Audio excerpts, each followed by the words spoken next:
Assalamualaikum warahmatullahi wabarakatuh. Anak-anakku mahasiswa pendidikan kimia semester 4 yang saya cintai. Kali ini Ibu ingin menyampaikan terkait dengan teknik negosiasi. Materi ini masih ada kaitannya dengan materi-materi yang sebelumnya, yakni tipe kepemimpinan atau tipe pemimpin, kemudian teknik pengambilan keputusan. Nah, terkait dengan materi teknik negosiasi ini, perlu Ibu sampaikan sebagai dasar pegangan kita, membuat suatu dasar kita sebagai pegangan mengapa kita negosiasi itu begitu pentingnya. Hal ini tertuang dalam surat Al-Baqarah ayat 233. A'udzubillahi minasyaitonirrajim. Wal walidatu yurdi'na auladahunna haulaini kamilaini liman arada ayyutimma ar-radha'ah wa 'alal mauluti lahu rizquhunna wa kiswatuhunna bil ma'ruf la tukallafu nafsun illa wus'aha la tudarra walidatum biwaladiha wala mauludun lahu biwaladihi wa 'alal warithi mithlu dzalik fa in arada fisalan an taradim minhuma wa tasyawurin fala junaha 'alaihima wa in aradtum an tastardi'u auladakum fala junaha 'alaikum idza sallamtum ma ataitum bil ma'ruf wattaqullaha wa'lamu annallaha bima ta'maluna basyir. Inti sari dari ayat ini adalah apabila keduanya suami istri ingin menyapai anak mereka sebelum 2 tahun atas dasar kerelaan dan permusyawaratan di antara mereka, maka tidak ada dosa atas keduanya. Jadi untuk memutuskan anak kita sapih, itu pun kita harus pakai permusyawaratan. Karena di situ ada dampak, ada akibat yang akan terjadi, yang akan muncul dari hasil keputusan ketika kita itu mengambil keputusan untuk kita sapih. Berikutnya adalah dalam ayat Al-Quran juga, surat An-Naml ayat 29-35, dan juga Asy-Syura ayat 30-38. Dalam surat An-Naml ayat 29-35 diceritakan di sini tentang Ratu Balqis ketika dia itu mendapatkan surat dari Nabi Sulaiman bahwa Nabi Sulaiman itu akan berkunjung begitu silaturahmi. Lalu apa yang akan disampaikan oleh Ratu Bilqis? Ratu Balqis kemudian mengundang para punggawa-punggawanya. Beliau berkata dalam ayat yang 31, dia Balqis berkata, wahai para pembesar, berilah aku pertimbangan dalam urusanku ini. Belum pernah aku memutuskan sesuatu perkara sebelum kalian hadir dalam majelisku. Mereka akhirnya menjawab, dan semuanya akan diserahkan kepada Ratu Balqis. Artinya di sini ketika Ratu Balqis itu memutuskan, ternyata beliau itu meminta saran, pendapat dari para penggawanya. Dalam surat Asy-Syu'ara ayat 36-38, di situ disampaikan, apa saja kenikmatan yang diberikan kepadamu, maka itu adalah kesenangan hidup di dunia. Sedangkan apa kenikmatan yang ada di sisi Allah itu lebih baik dan lebih kekal bagi orang-orang yang beriman dan hanya bertawakal kepada Tuhan mereka, dan juga bagi orang-orang yang menjauhi dosa-dosa besar dan perbuatan-perbuatan keji, dan apabila mereka marah segera memberi maaf, dan bagi orang-orang yang memenuhi suruhan Tuhan dan menegakkan sholat, sedang urusan mereka diputuskan dengan jalan musyawarah antara mereka, dan mereka menginfakkan sebagian dari rezeki yang telah kami berikan kepada mereka. Jadi di sini anjuran musyawarah itu adalah suatu tuntutan bagi kita ketika memutuskan sebuah masalah, apalagi itu dalam suatu lingkup komunitas atau organisasi atau suatu perusahaan itu pasti akan dibutuhkan suatu musyawarah.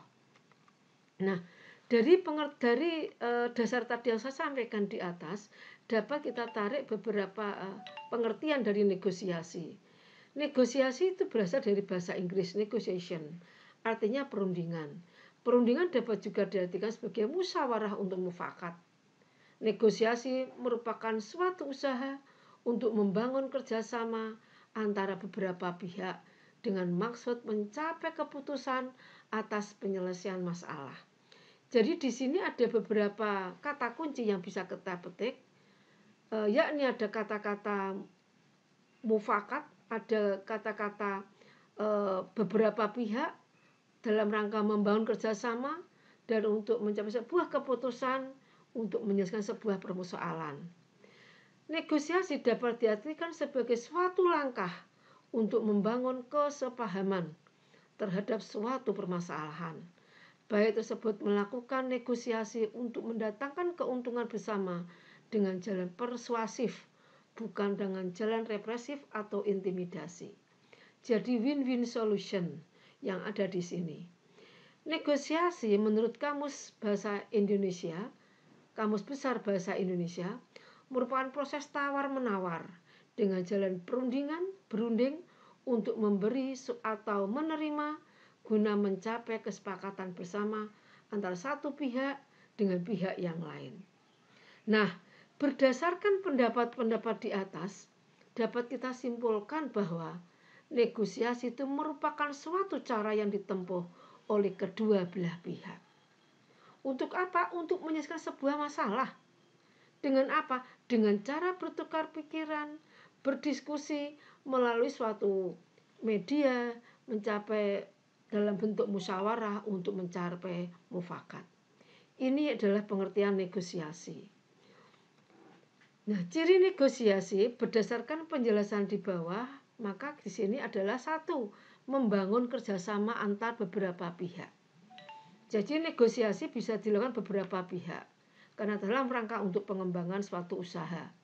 Dan yang kedua, membangun kesepahaman terhadap suatu permasalahan dengan tujuannya yaitu untuk menemukan suatu penyelesaian, menghasilkan keputusan saling menguntungkan. Nah, semuanya itu berdasarkan data yang real, akurat, dan faktual. Jadi tidak bisa kita menyelesaikan sebuah persoalan datanya tidak real, harus akurat dan memang itu bisa dibuktikan. Jadi bisa dipertanggungjawabkan.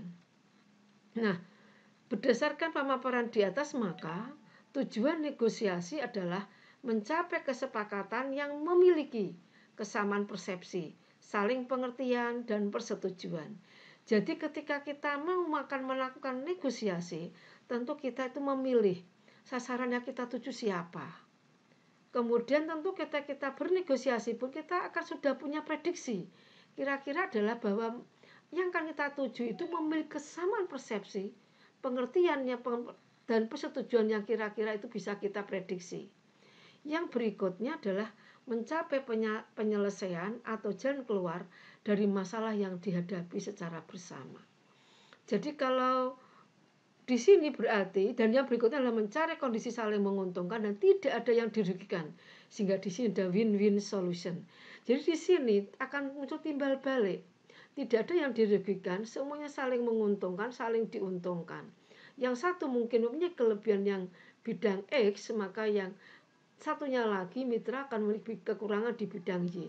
Dengan masing-masing punya kelebihan dan kekurangan itu sehingga saling melengkapi, dan itu akan memperoleh suatu solusi yang bisa memberikan kemanfaat pada kedua belah pihak. Nah, tujuan negosiasi dalam bisnis yang pertama adalah untuk mendapatkan simpati dari suatu gagasan yang sedang ditawarkan.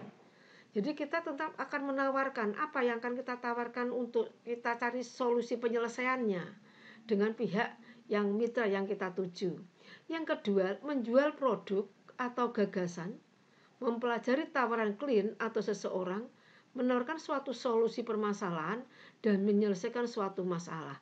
Jadi mitra yang kita tuju itu mungkin dia punya permasalahan, mungkin dia juga punya kelebihan, tapi kita yang punya kekurangan. sehingga melalui diskusi bersama dan suatu kesepakatan bersama itu, sehingga masing-masing itu memiliki kelebihan. Mungkin di bidang ia punya kelebihan, dia punya potensi apa, tapi kita juga bisa memberikan suatu hal yang menguntungkan bagi dia karena kita memberikan sesuatu yang dia manfaat, yang bermanfaat bagi yang bersangkutan. Secara tidak langsung berhubungan dengan marketing. Marketing yang dimaksud bukan hanya berkaitan dengan barang konsumtif saja, namun juga pelayanan jasa dan penyelesaian masalah. Yang berikutnya memang ini akan secara implisit itu akan berdampak dalam marketing. Karena kalau kita itu kualitas kita memang bagus, maka mitra kita akan merasa bahwa ini bisa menjadi suatu kemitraan yang kita lanjutkan seterusnya. Dan mungkin juga akan menjadi kalau hasil yang kita hasilkan proses negosiasi itu memberikan manfaat, maka hubungan bisnis itu menjadi luas dan pasar akan lebih berkembang. Inilah dampak marketing yang bisa kita dapatkan. Kemudian nilai-nilai dari negosiasi. Yang pertama adalah melatih untuk menyuarakan pendapat. Masalah dapat segera dipecahkan. Keputusan yang diambil memiliki nilai keadilan. Jadi maksudnya di sini ketika kita melakukan suatu negosiasi, maka tanpa kita sadari akan muncul pendewasaan kita dalam menyuarakan pendapat atau ide.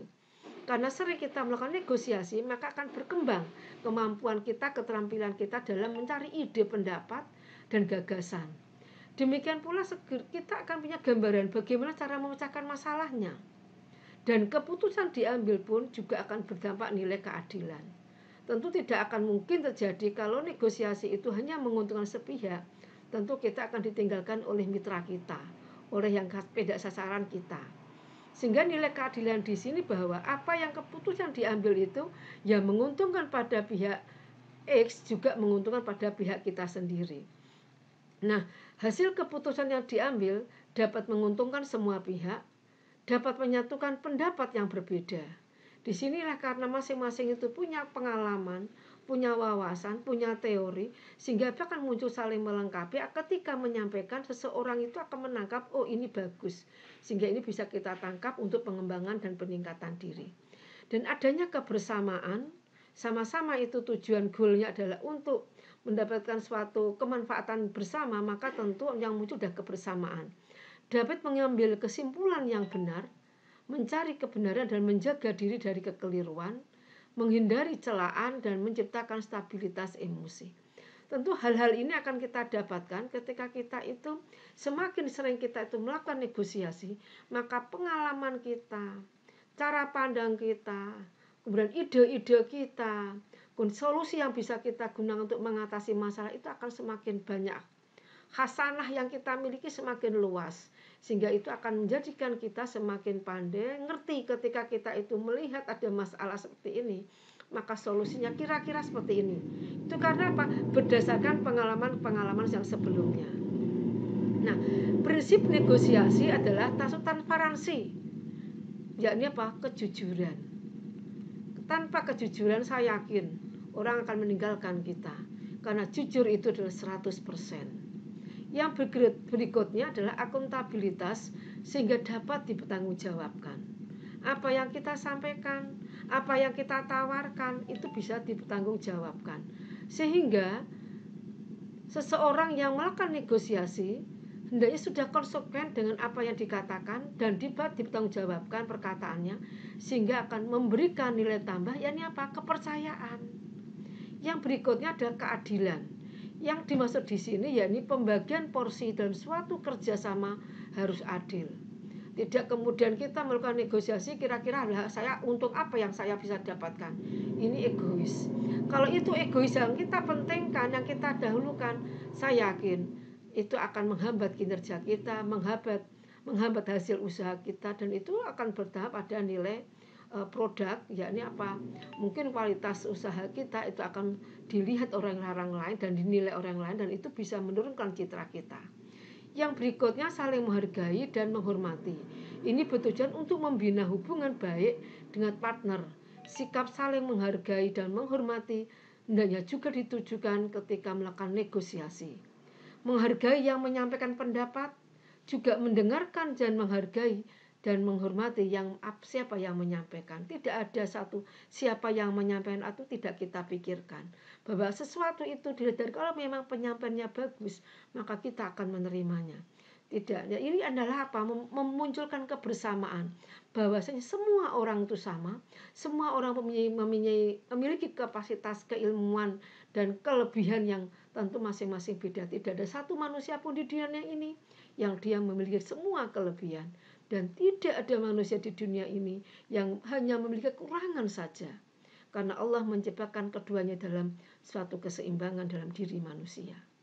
Nah, dari sinilah kemudian proses negosiasi bisa terjadi satu dari apa?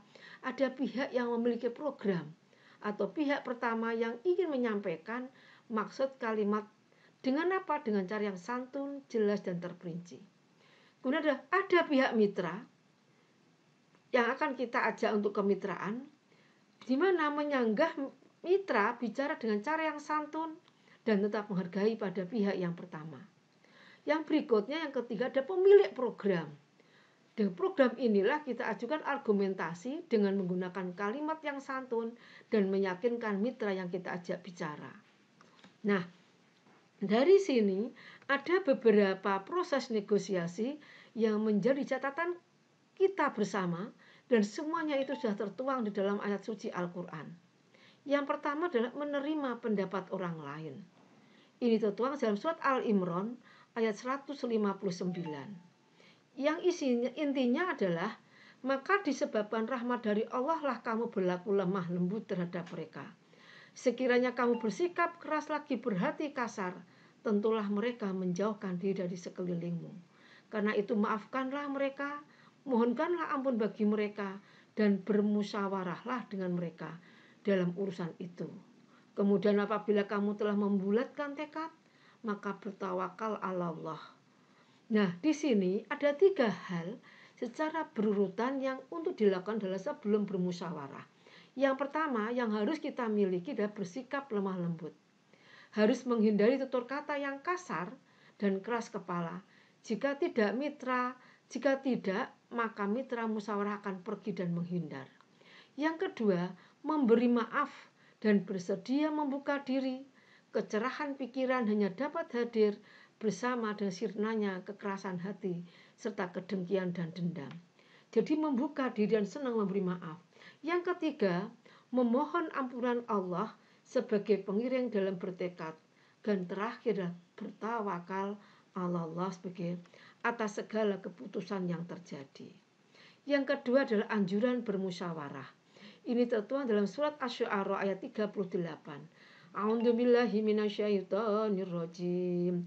Walladzina istajabu lirabbihim wa aqamus shalah wa amruhum syura bainahum wa mimma razaqnahum yunfiqun. Ayat ini itu ada beberapa kalimat kunci. Yang pertama, mendirikan sholat. Artinya membersihkan hati dari itikat buruk dan menjauhkan diri dari perbuatan mungkar, baik yang tampak maupun yang tidak tampak. Jadi mendirikan suatu akan dampak ini, membersihkan hati. Karena apalagi orang akan sholat saja, dia harus sudah mencegah dari kesucian badan, pakaian, dan sebagainya. Dan hati sudah dimantapkan akan menyembah Allah Ta'ala. Yang kedua, melaksanakan kepentingan umum dengan senantiasa bermusyawarah untuk menentukan sikap di dalam menghadapi hal-hal yang pelik dan penting. Jadi kepentingan umum itu diutamakan dari kepentingan pribadi. Yang ketiga, menafkahkan rezeki yang diberikan Allah kepada jalan yang benar atau membelanjakan di jalan yang berguna dan bermanfaat bagi diri pribadi, keluarga, masyarakat, nusa, dan bangsa. Jadi di sini dalam mengandung intisari tidak egois, tidak mementingkan kepada orang lain, kepentingan orang lain harus kita utamakan.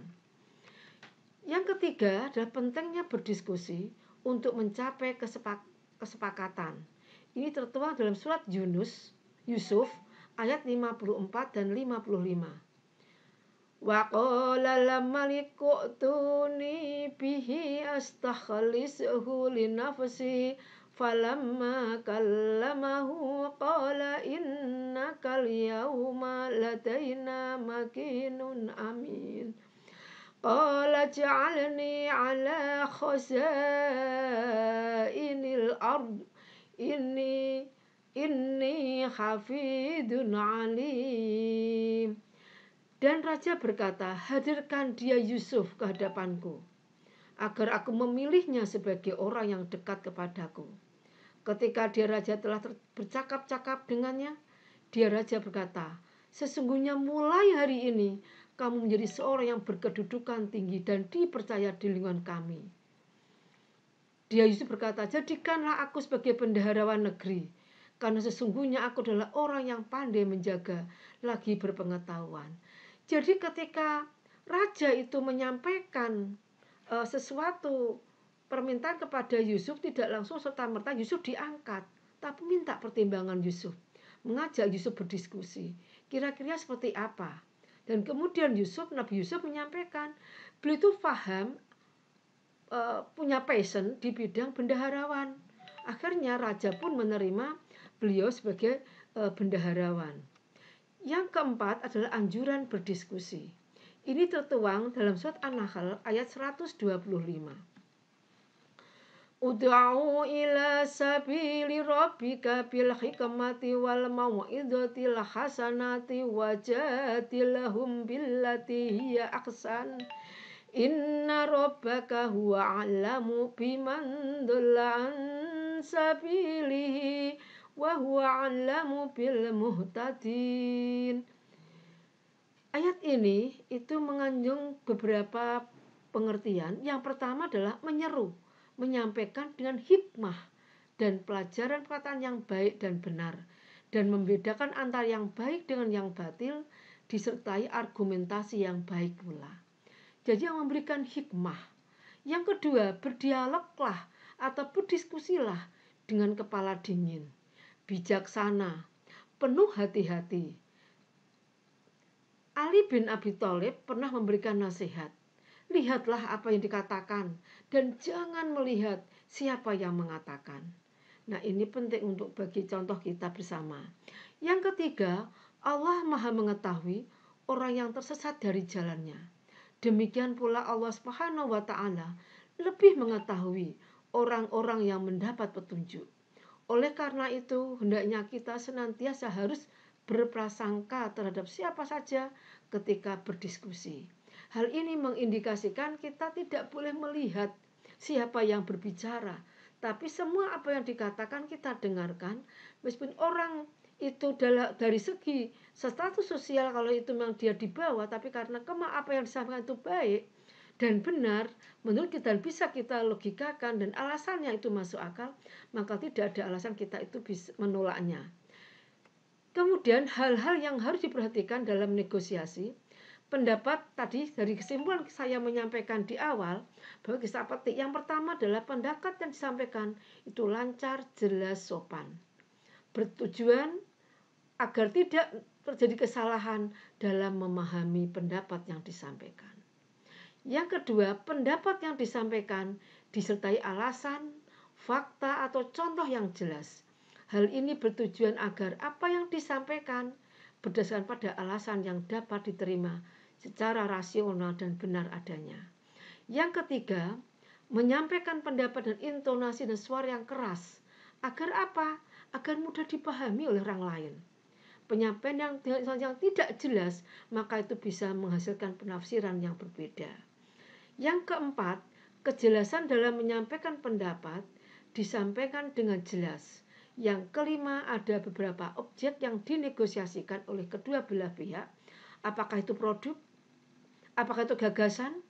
Apakah itu sebuah masalah yang bisa kita negosiasikan? Demikian yang bisa saya sampaikan. Mudah-mudahan ada manfaatnya. Assalamualaikum warahmatullahi wabarakatuh.